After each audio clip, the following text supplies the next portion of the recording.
And I love Jaylen Wells. So we'll start with Jaylen Wells, and then we'll get into Cam Spencer.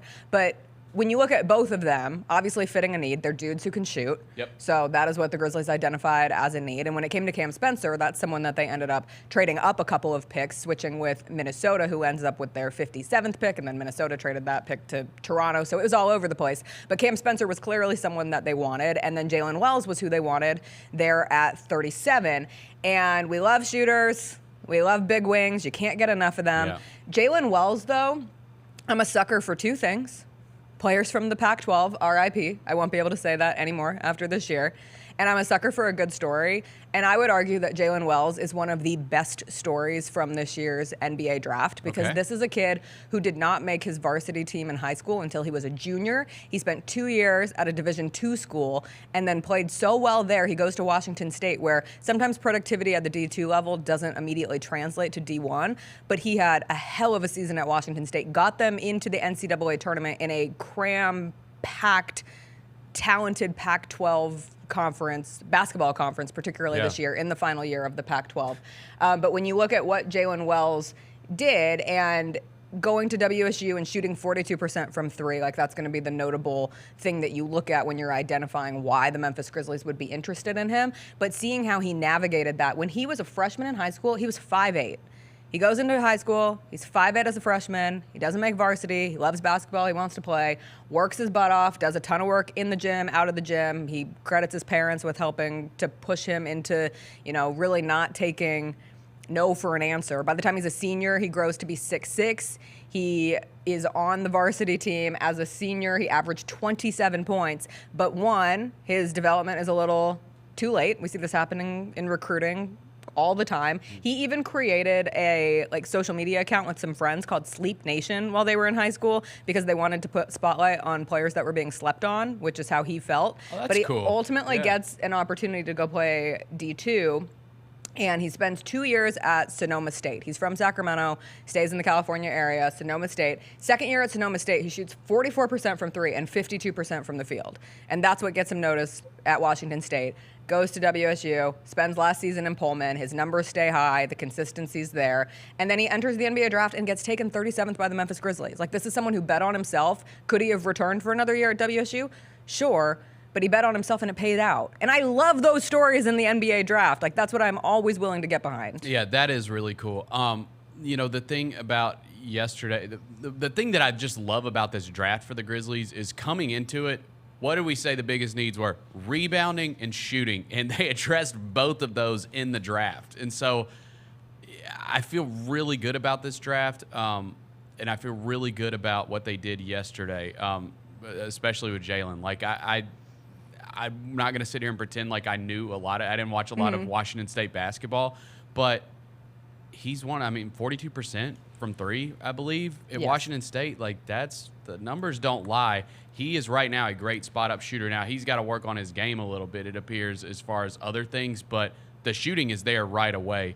So we'll see, if he's a roster, if he's a two-way guy, or if he's not a two-way guy, but if he's a guy that plays more in South Haven early on, or if he's makes the roster, or if he's a guy that could be a part of this, because this team needs three-point shooting really bad right now. And still figuring out what happens with Luke Kennard's player option. Right. And we'll see how that plays out here. It is June 28th, so we'll know sooner than later what the future of Luke Kennard is with this team. But when it comes to both Jaylen Wells and Cam Spencer, they're not just shooters, which fills an obvious need. They feel like personality fits.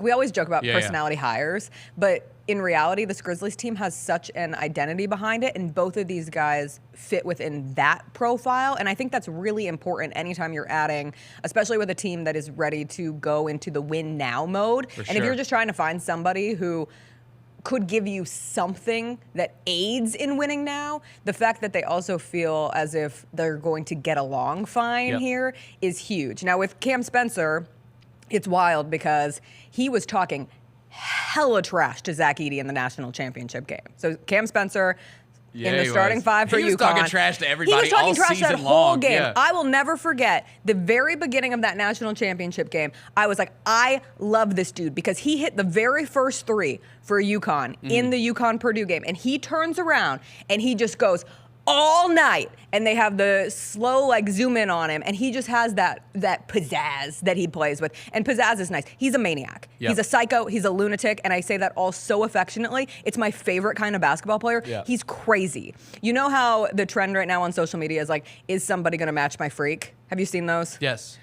Dan Hurley and Cam Spencer match each other's freak. And I mean that in a way that they are both basketball crazy people. Look at this response right there. It's all in the handshake and the hug. That's Cam Spencer like drilling over Dan Hurley. There's another video from the night of the national championship where he's in the locker room after. Check this out. His teammate posted this, and Cam Spencer is just dribbling throughout the locker room after they win a national title. Yo, you Husky fans, you wanna know how crazy he is? He's still dribbling around like he's working out. Yo, Cam, it's okay. It's okay to put the ball down now. We won. We have practice tomorrow. I got to keep dribbling. This guy is nutso, and I love that about him because it's just a good energy guy, and he is someone who you would anticipate could be a potential two-way player for the Grizzlies, might spend some more time in South Haven, but he's not a stash kind of player. He's 24 years old. He's one of those players who shows up for his final year, which was played at UConn. He spent 3 years at Loyola. He actually played with Santi Aldama, so you have a reunion there, which is very cool. He played 1 year at Rutgers, and then he finishes out at UConn. And as we had that extra COVID year and all those players who you think to yourself, how are they still playing college basketball?